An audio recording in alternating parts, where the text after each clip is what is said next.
Hello, everyone. Followers of football discussions.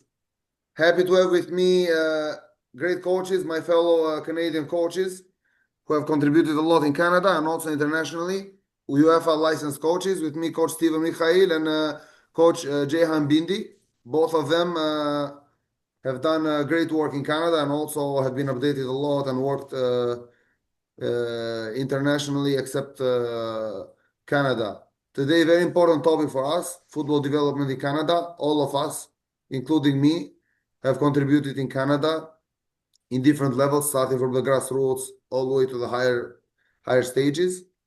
We would like to discuss with the expert coaches about what's their input and what are their feedbacks in terms of how can we develop more the football there. The word with you, Coach Steven. Yeah, we're talking about now about the development in Canada, right? Yeah. Just a quick intro about yourself, more about the people who are here, who are following Oh, us, just okay. to have an idea more about you, you know? Yes, yeah, I was a player for 12 years. I played in the CPSL. After that, I finished. I started my coaching career. I started with Richmond Hill with the U12s. Moved forward to Pro Stars 2005 boys, and from there I was coaching League One from 2016 up until 2021. I was involved with Pro Stars, and my first team, almost all the players were first division players. And now I'm in Hungary. I've been in Europe for the last 3 years. I started in Sweden, and now I am in Hungary, second division. If I'm not wrong, my dear, you already completed your UFIA license, right? That's correct. Yes, yes. That's great to hear. Yes, Coach Jay, if we can hear a little bit about you.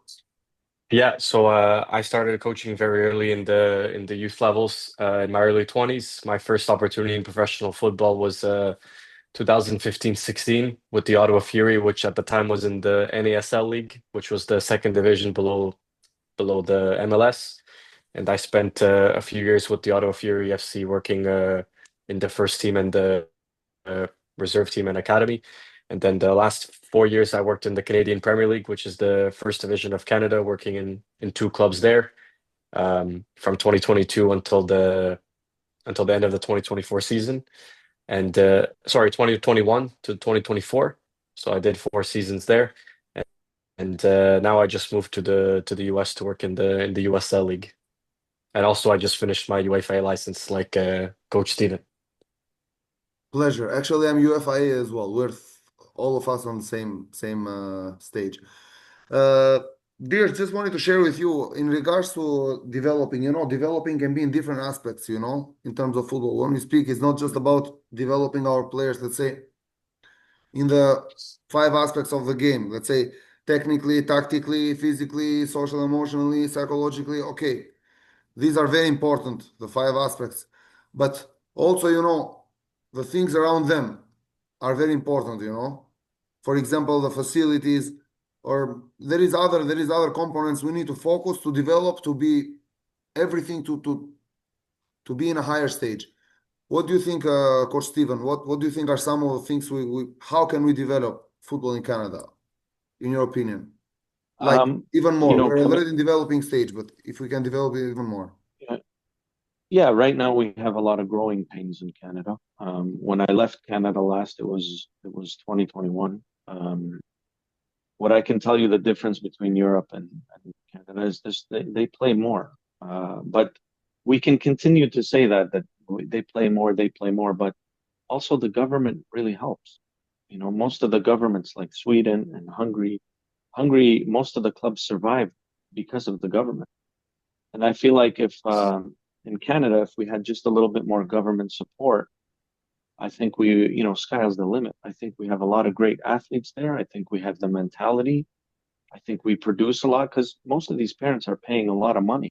So if the kid is not good enough, the parent's not going to want to really spend too much money and just put them in basic recreational football.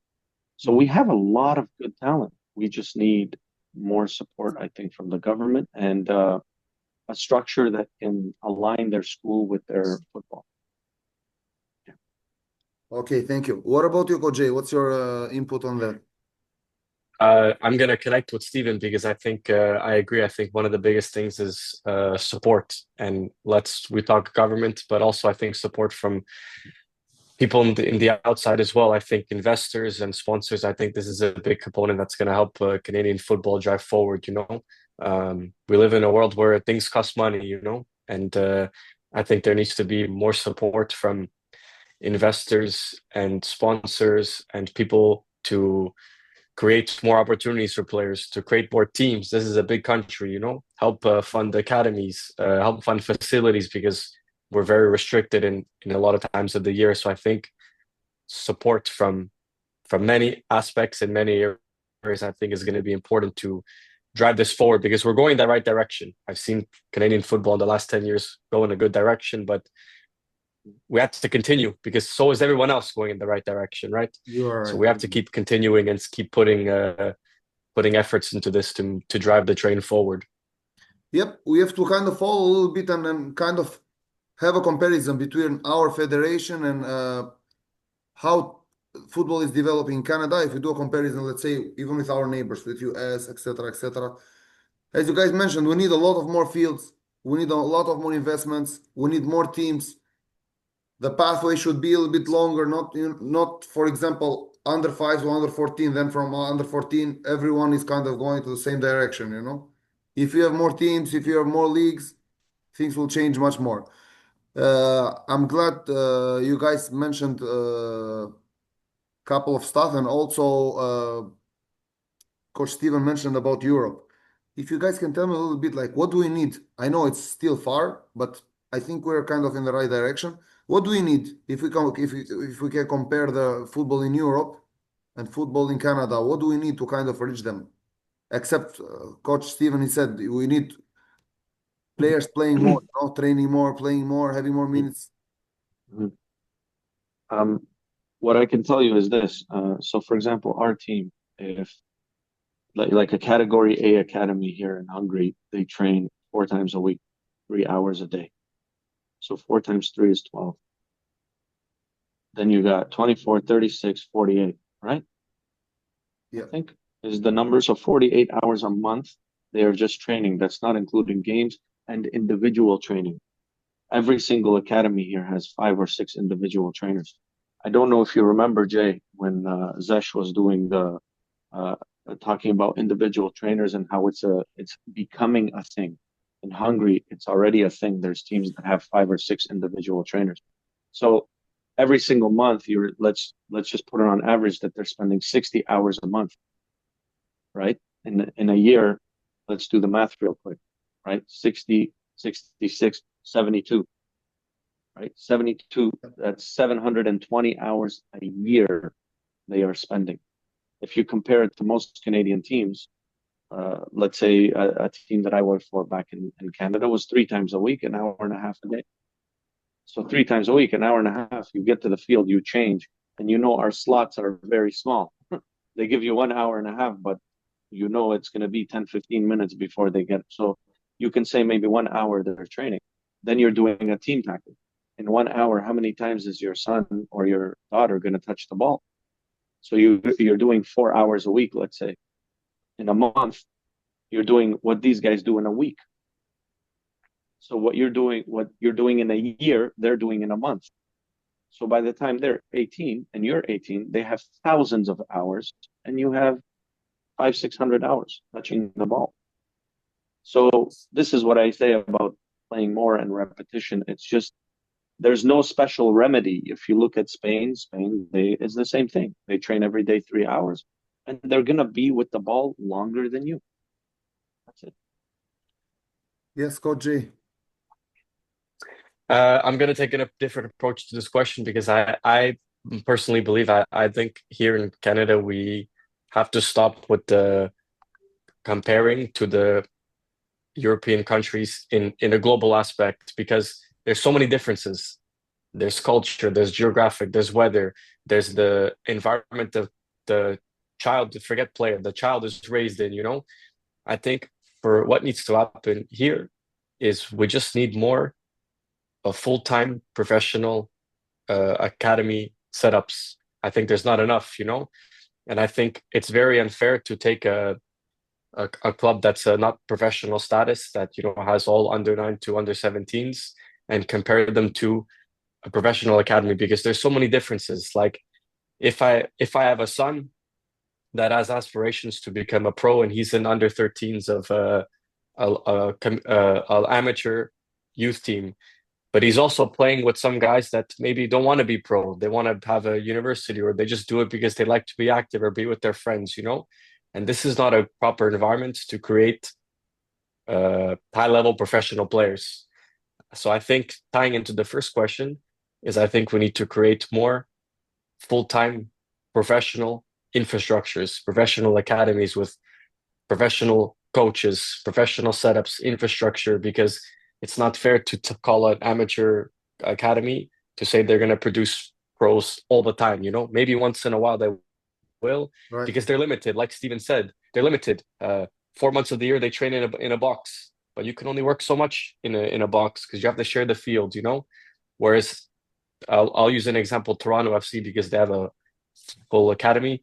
They don't train in a box 4 times a month. They have full-time coaches. They have the proper setups to create an environment for the players to go up the ladder and become a pro. And I think this is something that, compared to other parts of the world, have lots of full-time professional academies, right? With professional A-licensed coaches that are full-time, that have the facilities, the resources, and a proper pathway and a proper training environment for the player to succeed, because like Stiven said, there's a lot of talent, but the talent needs to be nurtured. And if there's not enough environments for this 13, 14, 15-year-old to be nurtured, at some point they're going to hit the ceiling. And I think this is something that we need to get better, right? Yeah, I'm happy you guys mentioned all these details. Well, you guys are totally right. For me, when I see it in my way of approach, as you guys mentioned, it's very hard, to train. Like it's almost 5 to 6 months snow in Canada. Every team need to train inside the dome, but not everyone is having the possibility to train inside the dome. So you are kind of limited on your space. There is not so many, let's say, small centers that you kind of can do your individual work, or let's say small group work, even if you're not in a team. This is very, very challenging. It's very challenging, for players and also for the coaches, but also for owners, for owners of the clubs, or owners of academies. Mhm. They always feel like, I don't know if they change in League One the rules now. It still like starts in April, or I don't know, to be honest with you. But I I think they they started in the April. They tried to line it up with the CPL calendar. They tried anyways. um, I think eventually they're going to be the relegation league, no? Eventually. yes, but when we say You- in terms of the way how they're running the schedule, is it like they Yeah, start I think it's when the the snow yeah, is kind of finishing, right? yeah, Yeah, yeah. yeah. No, that's right. Mhm. That's Okay, right. okay, guys. Yeah. Considering that we all are coaches and we have already started, early, what would you guys give advices to maybe to the coaches who are following us? How can we actually develop coaching in Canada? Being coaches, Canadian coaches or international coaches who are having Canadian citizenship. What do you guys Yeah. think? What should we do? Um, I'm I just think opening it's these discussions, because it's very important. There is a lot yeah. of coaches there. So I what I can just I'm speaking through my experience. There's no pathway for going abroad. There's a pathway in for Canada, for example, let's say. When I was doing my licenses in Canada, there was the C, the B, and the A. So Hmm. it was the C, the provincial, and the national, and then the A license. And then that was changed. And they made it the C, the B, the A, and now I heard they're changing it again to the CONCACAF. So again, this is what I spoke about in the beginning about the growing pains that we have a footballing nation now that is, there's a lot of interest in football. It's starting to grow. So a lot of things are changing. It's becoming more competitive. My advice to the younger coaches and the ones that want to get into coaching is network as much as possible. Yeah. Get your badges, get your licenses, but the most important thing is get your networking status as high as possible. Because in the end, it's going to really matter about who you know and not what you know. And that's my opinion. Yes. What about you, Coach Jay? I think for me, based on my experiences, coming through growing up in Canada and coming through Canada, I think one of the biggest things I think I would give advice to young coaches is first find what part of the game you want to fit in. For example, if you want to be the best, if you want to be an under 16 coach, put everything to be the best under 16 coach you can be. If you want to be an analyst, for example, try to be the best analyst you can be. Like Stiven said, the networking component is important. And I remember a coach told me this. That's a big mentor of mine that is Canadian and now working in the highest level here in the MLS. Told me that whatever situation you're in, under 13s, boys, girls, 16, whatever it is, treat your environment like you're coaching Real Madrid. Give everything. Give everything. Because if you always give your everything, you'll never drop below your bar. And like Stiven said, linking that with the networking, people are going to start to notice, hey, this guy does good work over there. Let me go, let me find out more about him. Or this guy does good trainings, or this guy does good analysis. Let me go and find out more. And maybe an opportunity comes out of it, But if you don't give your maximum every day in everything that you do, it's hard for people to notice. So I think everything that Stiven said, I agree with 100%. And I would give those things to is just give your everything to what environment you're in, Yeah. Because you never know what tomorrow. The phone is going to ring tomorrow. You never know. Yes, I totally appreciate. Well, thank you for your advices.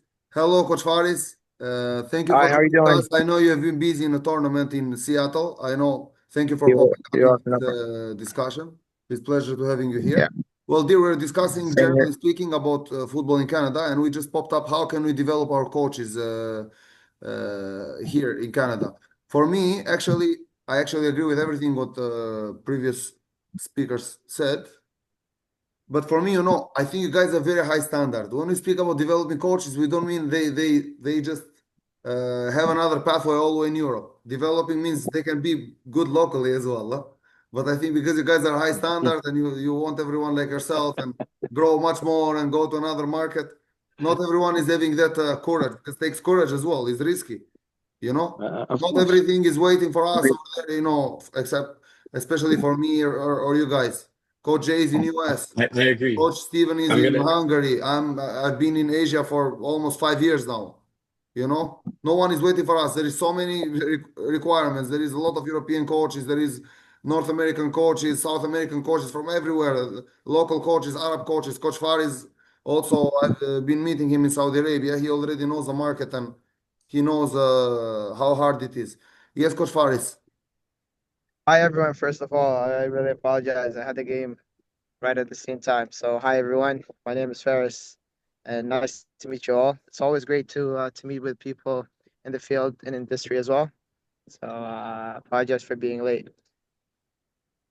Yes, if you can So, tell us what was something in terms of coaches, how can we improve our so coaches?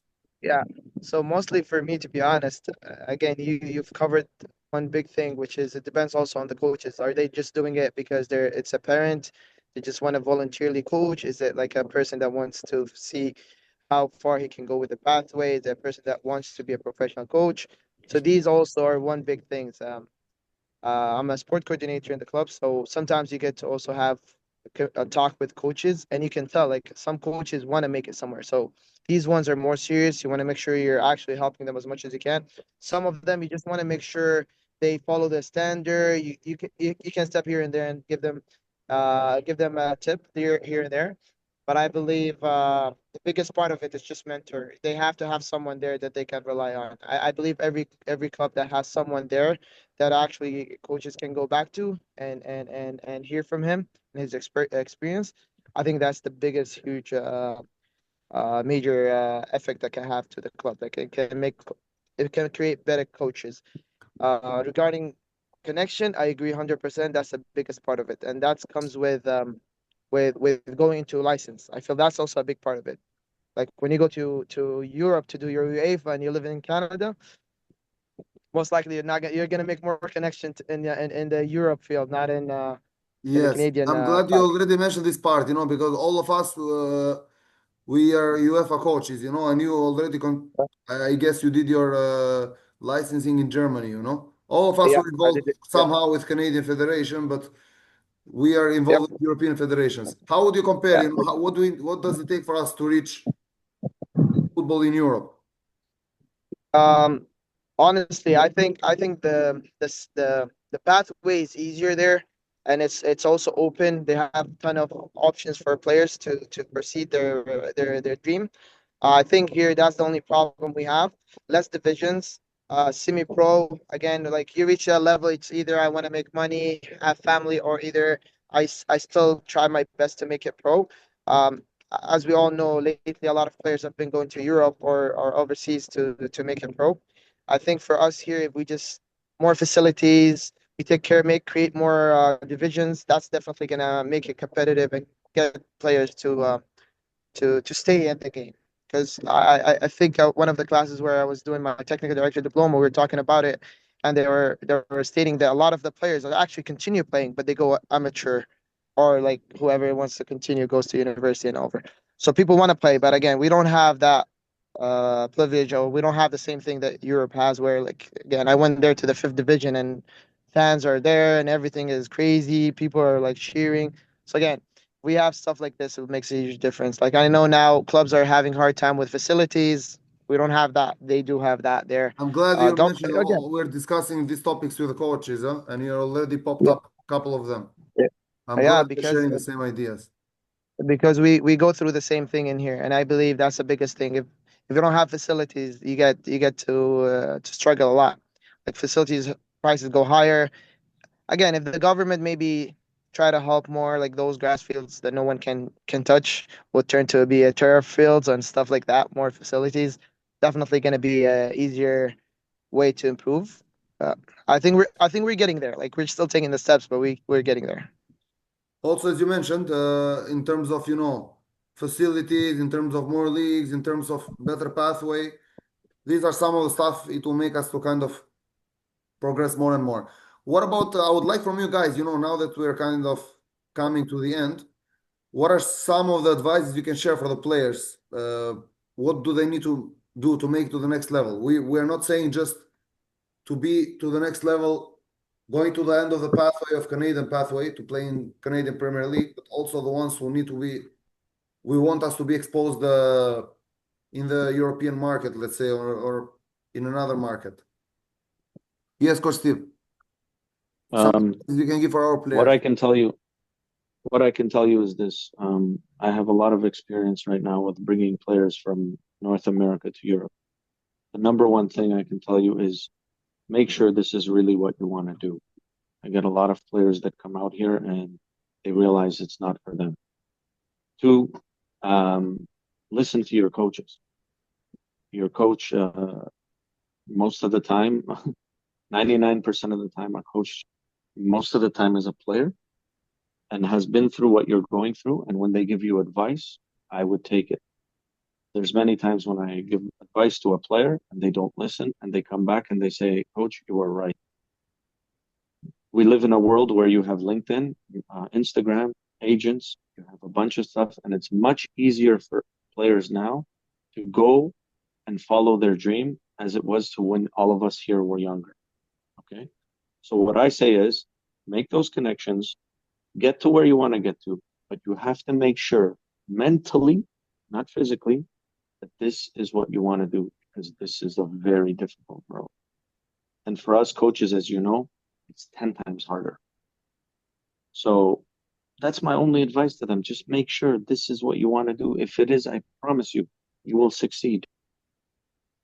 Just make sure it's what you want to do. That's the Yes, only I totally advice I agree with can you. give. It takes a lot. It's very risky. It takes a lot because many people they think, oh yes, oh, we have the desire. No, it doesn't take only desire, Mm, especially for the coaches, because the players you can be one of the 20 players in the roster, but coach is your only one man. absolutely, absolutely. Yes, Coach Jay. Right now, Okay, sorry, sorry. continue. Steve. Ed, Steve. Ed, it's Yeah, okay. yeah. I just wanted to say I have, for example, right now trials coming up, and I'm calling everybody in Canada. I got two players coming. from the 10 that I called. Just an example for you. Sorry, Jay, go ahead. You're I right. think for me, whatever the player's aspiration is, if they want to go to play at the university level in the Canadian Premier League in Europe, whatever, I think my advice, and I give this advice a lot to players that I speak to in my city where I'm from, is find the best environment to be in, and that's going to help you play in the best competitions that's available to you. For example, if you have access to play against the best competition in your region, playing in the and against the best players is going to help you grow. Because if you're in an environment that it's always easy for you, you're not going to grow. So if the best environment in your region is League One Ontario, for example, go and find the best League One Ontario team that you can be in, that you can play, because you need to play in the best competitions to grow. That's going to help you find different problems playing against better players. That's going to keep you out of your comfort zone and force you to find better solutions in the field and help you grow. And when you look back at your games, you look and there was complexity to the game. And I think this is something that I give advice to a lot of young players is don't stay in your comfort zone and where it's easy and I'm the best player all the time and it's easy and it's easy and easy. If you have a better access to a better competition, play in that competition, whatever it is that's available to you. Yes, you have to challenge yourself. I totally agree with you. If you think I'm the best of my team, that's what I tell to the players here as well, wherever I am. You shouldn't be the best player of your team. You should try to aim to be the best player of the league. Why only the best of your team? Who's your team? Maybe your team is relegating, you know? Okay, okay, Faris. Considering that you I like the smile, Coach Steve. You know what I'm saying, right? You cannot be, Exactly. you have to aim to be the best everywhere you are. Okay, Coach Yeah. Faris, considering you have been working as technical director, sports coordinator, working in League One, working in the grassroots, you have opened your own academy, I guess, as well. You're kind of contributing in different Kind of support, yeah, ways. yeah. Tell us in the So last 5 minutes. I've seen a lot of things here, and I've seen a lot of good players that couldn't make it anywhere else. Definitely, we all know it's most of the biggest thing would be the financial part of it, right? And I know how Steven just said about the tryout, and I'm sure sometimes it's the money that takes a lot of players back, and sometimes good players can be those ones that cannot afford to play. So again, the program, like the thing I've always been talking to the players, just make sure you're playing at the highest division available, and this is where it gets also hard for them. You need connections, you need to be able to know people, you need to also you need to always make sure you're the best in the field so that you can get that experience because OBDL teams sometimes can help you if you're worth it, right? So these are the same thing. Like you have to find the highest level. If not OBDL, maybe the second lowest I model, wherever level you can play, and this is how you get exposed. Going overseas, if you have someone that you actually know and think that he can help you with proceeding your future. I believe that's also another way. Listening to a coach is a big thing. Like we all know, some players are. I've seen this a lot, and I blame coaches as well. I don't know if you saw the same thing, but I see a lot of coaches they try to treat players differently, and I think that's the biggest problem. If you have a good player, he's still part of the team. If you give him a different special treatment, this is when you get the other person coming out, right? He starts maybe stacking here and there, thinks he has a privilege, he's different than others. So I've seen stuff like this, and this is why like with the players I work, especially the ones who cannot afford, I try my best get them into the toughest, highest level of league, just there to get exposed, and then from there you can actually work with them because and then they also gonna have the highest certified coaches. Most likely, they should have on LBDL level. You should have a good coach. That also helps, right? I always one thing I always said, if I have a kid, I always make sure he goes to different coaches, even if the coach is doing good. Like I would want to take him to one coach that works on discipline and all that stuff, and another coach that's technical, whatever, right? So these also are big things. So if they go through a lot of these good places, like big clubs that have good repetition that can take them to the next level, that's another also plus. Having the pleasure to have you guys here was great and sharing all these opinions, professional opinions, I would say, on a perspective not just as a local coach who's working and facing the difficulties there, but actually expanding the horizons and going away and seeing what's happening around the world. I think you guys made great valid points, and the people who follow us, who are sports oriented, considering to be a parent or a president or a club member, player, coach, I think they'll benefit a lot from this discussion. As you guys mentioned, there is all the aspects of the game, you know. Our players need to get better technically. They need to work much more, as you guys mentioned. Tactically better. They need to do their own extra work. They need to understand. Coaches have to put more emphasis within the program, the one who's designing the program. We need to have more tactical way of approach, not just starting from when they're very young, but you know, giving the right dosage of tactical aspect of the game. You know, physical aspect. Considering that we're behind, you know, because the facilities and etc. 6 months snow, 6 months proper weather, and changing the mentality, I think is a huge one. And if we can consider that, if we focus more into these components, I guess we'll do a great job. Well, it was a pleasure having you guys here. Hopefully, we'll have other topics and other people can benefit more. Pleasure having you. Thank you. Thank Thank you you. very much, everyone. Thank you. That was a great topics Have a to good one. be involved with. Have a good one, everyone. Take care. Thank you, You guys. too. Ciao, ciao.